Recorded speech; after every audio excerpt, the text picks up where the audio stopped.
ശീതകാല ടൂറിസത്തെക്കുറിച്ചോ ഇന്ത്യയിലെ അതികഠിനമായ തണുപ്പിനെക്കുറിച്ചോ ആലോചിക്കുമ്പോൾ ഭൂരിഭാഗം ആളുകളുടെയും മനസ്സിലേക്ക് ഓടിയെത്തുന്ന ചില വശ്യസുന്ദരമായ ചിത്രങ്ങളുണ്ട്. ഹിമപാതത്താൽ മൂടിയ ഗുൽമാർഗോ, ലേയുടെ മലനിരകളോ മണാലിയിലെ മഞ്ഞുപാളികളോ ഒക്കെയായിരിക്കും പലരും സ്വപ്നം കാണാറുള്ളത്. എന്നാൽ ഇവരെയെല്ലാം നിഷ്പ്രഭമാക്കുന്ന പ്രകൃതിയുടെ അത്യപൂർവമായ ഒരു ശീത പ്രതിഭാസം ഒളിഞ്ഞിരിക്കുന്ന ഒരു കൊച്ചു നഗരം ലഡാക്കിലുണ്ട്. ഇന്ത്യയിലെ ഏറ്റവും തണുപ്പുള്ള സ്ഥലം എന്ന പദവി മാത്രമല്ല, ഔദ്യോഗികമായി ഈ ഭൂഗോളത്തിലെ തന്നെ ഏറ്റവും തണുപ്പുള്ള രണ്ടാമത്തെ ജനവാസ കേന്ദ്രം കൂടിയാണ് ദ്രാസ്.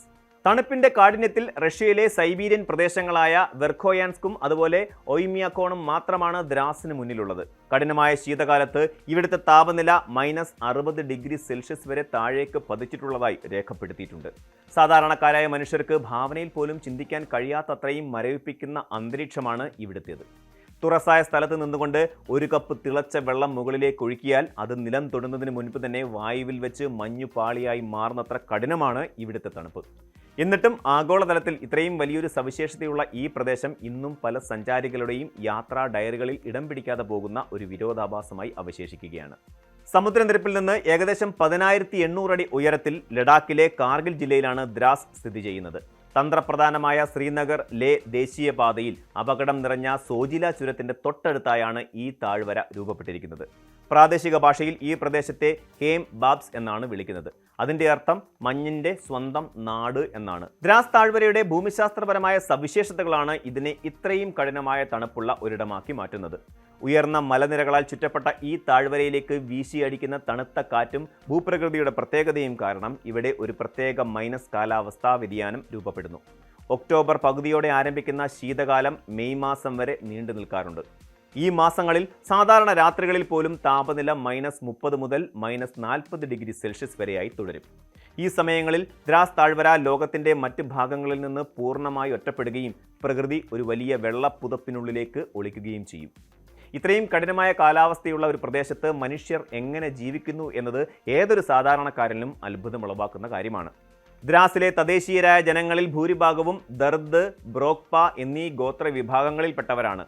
നൂറ്റാണ്ടുകളായി ഈ മലനിരകളോട് പോരാടി ജീവിക്കുന്ന ഇവരുടെ ജീവിത രീതികൾ പൂർണ്ണമായും ഈ തണുപ്പിനെ പ്രതിരോധിക്കാൻ തക്കവണ്ണം രൂപപ്പെടുത്തിയെടുത്തതാണ്.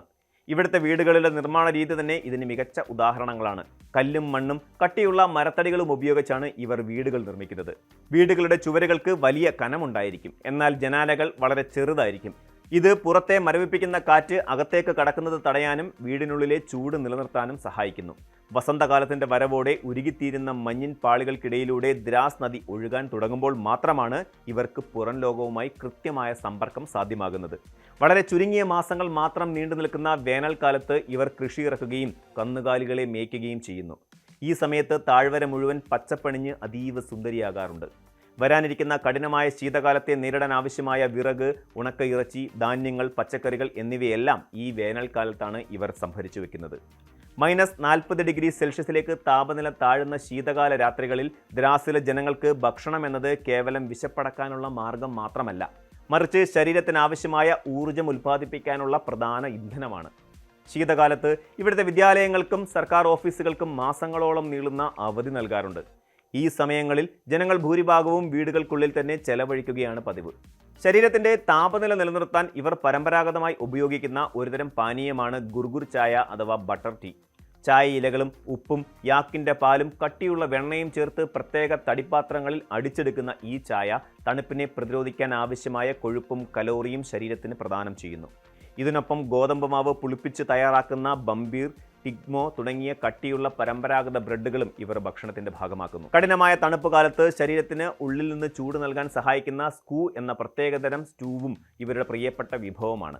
ഗോതമ്പ് കുഴച്ച് ചെറിയ കഷണങ്ങളും പച്ചക്കറികളും ഇറച്ചിയും ചേർത്ത് വളരെ സമയമെടുത്ത് വേവിച്ചെടുക്കുന്ന ഈ വിഭവം ശീതകാലത്തെ അതിജീവിക്കാൻ ഇവരെ ഏറെ സഹായിക്കുന്നുണ്ട്.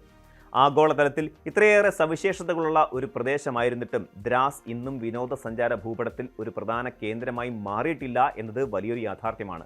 ശ്രീനഗറിൽ നിന്നും ലേയിലേക്ക് പോകുന്ന യാത്രികർക്ക് ദ്രാസ് എന്നത് കേവലം ചായ കുടിക്കാനോ അതുപോലെ പറാത്ത കഴിക്കാനോ മാത്രമുള്ള ഒരു വഴിത്താവളം മാത്രമാണ്. ഭൂരിഭാഗം വിനോദസഞ്ചാരികളും ലേയിലെ മനോഹരമായ തടാകങ്ങളിലേക്കും ബുദ്ധവിഹാരങ്ങളിലേക്കും എത്താനുള്ള ധൃതിയിൽ ഈ കൊച്ചു നഗരത്തെ പാതയോരത്തെ കാഴ്ചയായി മാത്രം കണ്ട് കടന്നു പോവുകയാണ് പതിവ്.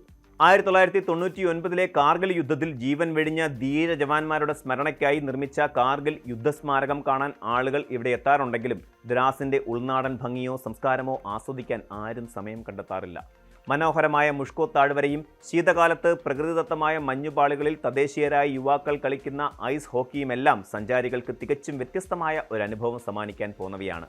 സാഹസിക സഞ്ചാരികൾക്ക് ശീതകാലത്തെ ദ്രാസ് ഒരു സ്വർഗതുല്യമായ പരീക്ഷണശാലയാണ്. പ്രകൃതിയുടെ ഏറ്റവും കഠിനമായ വെല്ലുവിളികളെയും മനുഷ്യന് തൻ്റെ ആത്മബലം കൊണ്ടും പരമ്പരാഗത അറിവുകൾ കൊണ്ടും എങ്ങനെ നേരിടാം എന്നതിൻ്റെ ജീവിക്കുന്ന തെളിവാണ് ദ്രാസ് എന്ന ഈ അത്ഭുത നഗരം. ഇതൊരു വെറും തണുപ്പുള്ള സ്ഥലമല്ല, മറിച്ച് മനുഷ്യൻ്റെ അതിജീവനത്തിൻ്റെയും പരസ്പര സഹകരണത്തിൻ്റെയും വലിയൊരു സംസ്കാരം തുടിക്കുന്ന മണ്ണാണ്. ആഗോളതലത്തിൽ വിനോദസഞ്ചാര മേഖലകൾ പുതിയ അനുഭവങ്ങൾ തേടി അലയുമ്പോൾ ദ്രാസ് പോലെയുള്ള പ്രദേശങ്ങൾക്ക് അർഹമായ പ്രാധാന്യം നൽകേണ്ടതുണ്ട്.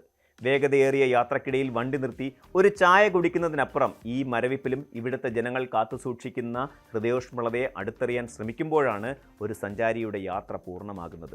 വരും നാളുകളിൽ ഈ ശീത സാമ്രാജ്യം ലോകമെമ്പാടുമുള്ള സഞ്ചാരികളുടെ പ്രിയപ്പെട്ട കേന്ദ്രമായി മാറുമെന്നും പ്രകൃതിയുടെ ഈ ഹിമവിസ്മയത്തെ ലോകം കൂടുതൽ ആദരവോടെ നോക്കിക്കാണുമെന്നും നമുക്ക് പ്രത്യാശിക്കാം. കൂടുതൽ വാർത്തകൾക്ക് news 18 Keralam YouTube channel subscribe ചെയ്യുക.